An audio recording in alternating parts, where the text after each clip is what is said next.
Hello everyone! Today's MacDonald Monday looks ahead to All Hallows Eve on Thursday, but we're not going the route of spooky stories, although MacDonald did write some gothic vampire stories and werewolf stories. I'm thinking about All Hallows Eve as the night before All Saints' Day, when it was traditionally believed that the veil between this world and the next was a little bit thinner.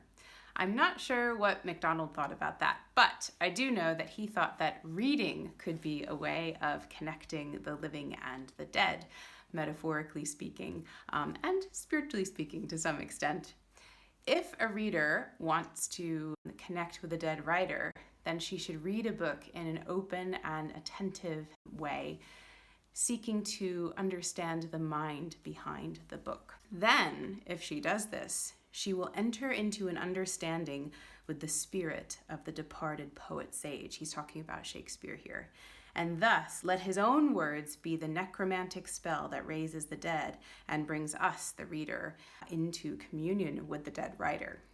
Now, this might sound a little bit strange, but it was actually fairly typical in the Victorian period to talk about reading like this. I think it makes it a little bit magical or romantic to think about reading in that way.